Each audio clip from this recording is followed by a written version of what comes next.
Buenas tardes, hermanos, sean bienvenidos a estas catequesis por parte de la Pastoral Social de la Diócesis de Catepec.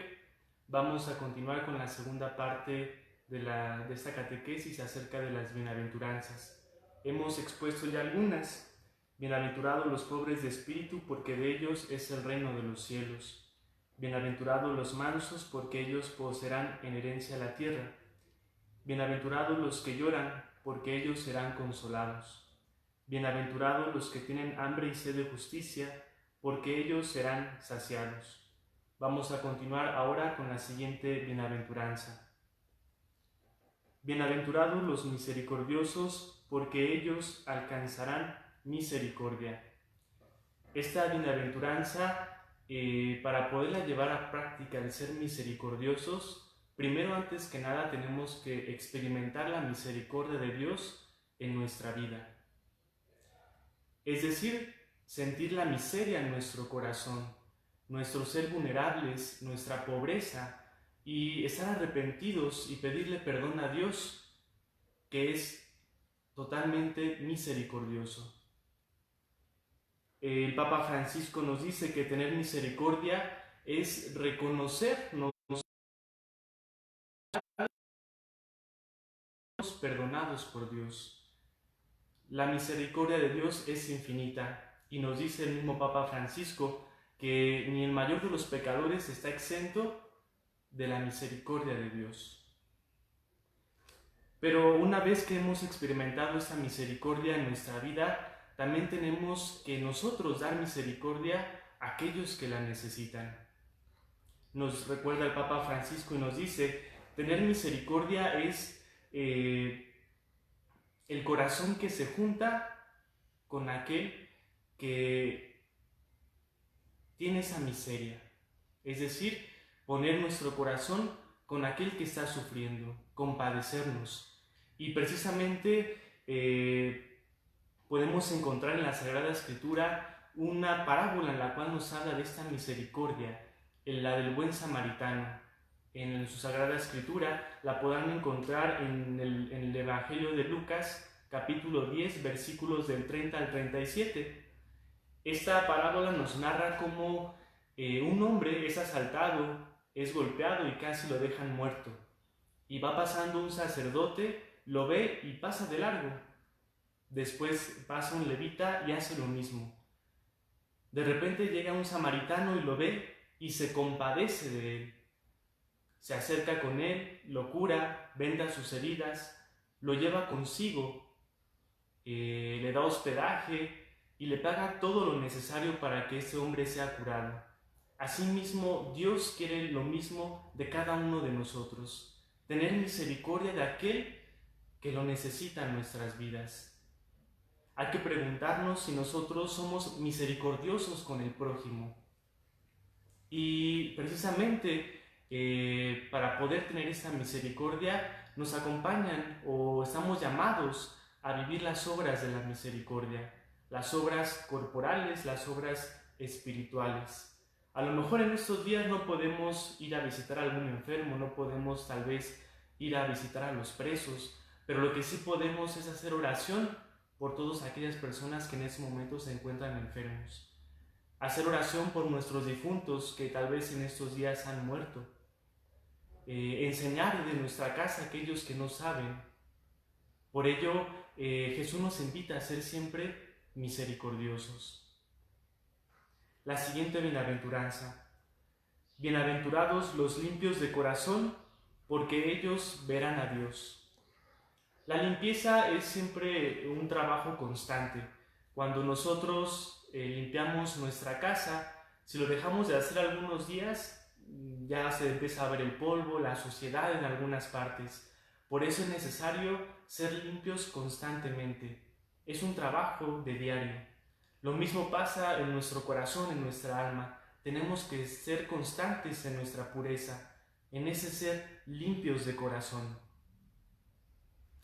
Desde nuestro bautismo nosotros hemos sido limpiados de toda mancha de pecado y estamos llamados a permanecer así toda nuestra vida, limpios, puros.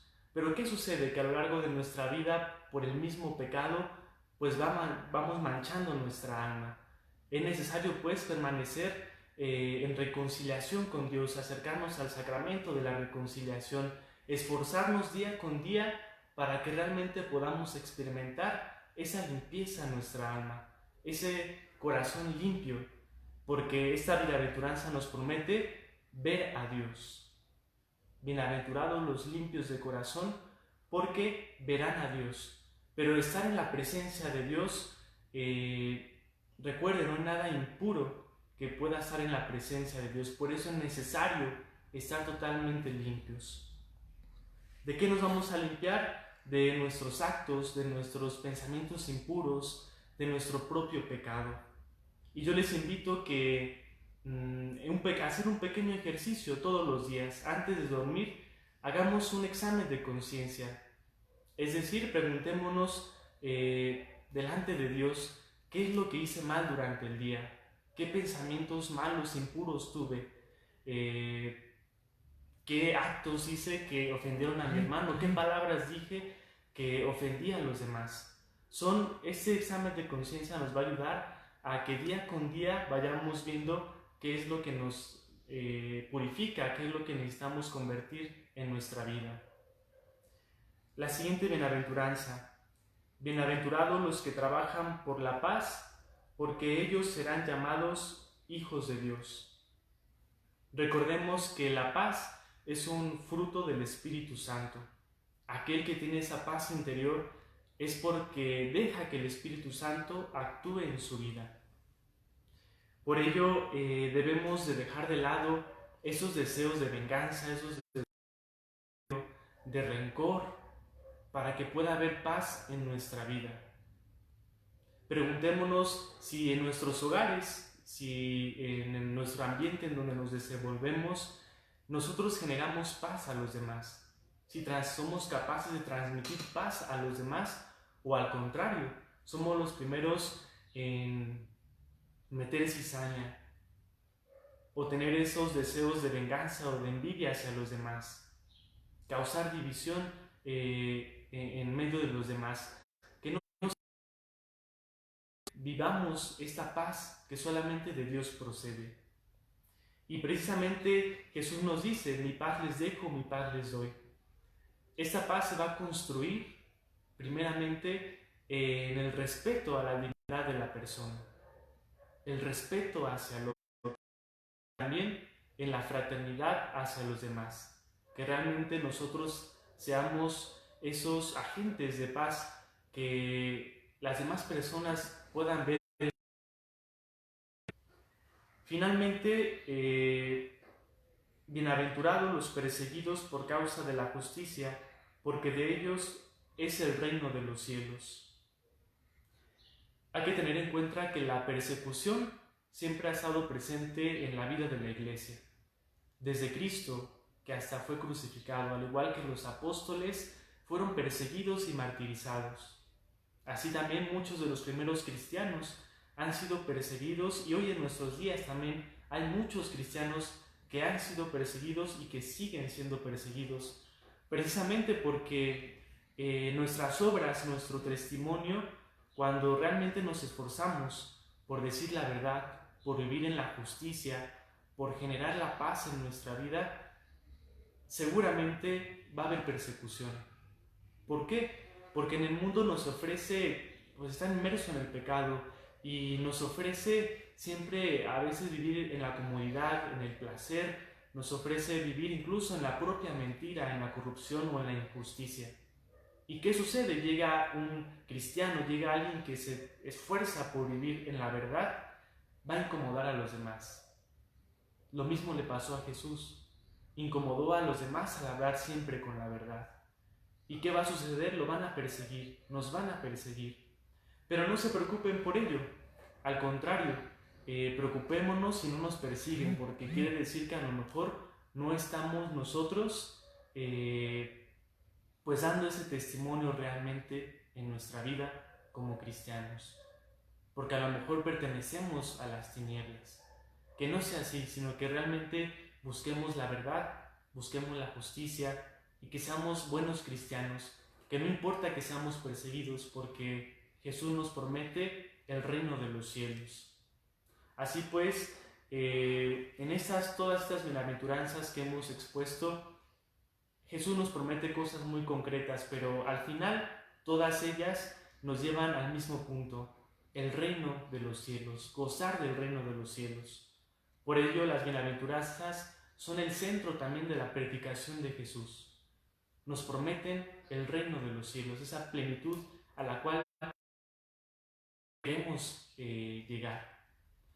Así pues, hay que esforzarnos, vale la pena esforzarnos en estas obras, en estas bienaventuranzas, ser misericordiosos, vivir y esforzarnos por vivir en la verdad, que realmente nosotros como cristianos nos esforcemos en dar ese testimonio y así ser partícipes de estas promesas que Jesús nos ha hecho. Jesús nos ha prometido estar con nosotros todos los días hasta el fin del mundo. Así pues, tenemos la seguridad que a pesar de las dificultades que hoy vivimos en nuestros días, Jesús está presente en nosotros. Jesús está presente en aquel que está sufriendo. Jesús está presente en aquel que llora, en aquel que ha perdido algún ser querido. Jesús está presente. Así pues, les agradecemos por estas catequesis que nos permiten darles y que ustedes nos siguen. Les agradecemos, les pedimos que sigan compartiendo estas catequesis y los esperamos la siguiente semana con la siguiente catequesis. Dios les bendiga, que pasen una bonita tarde.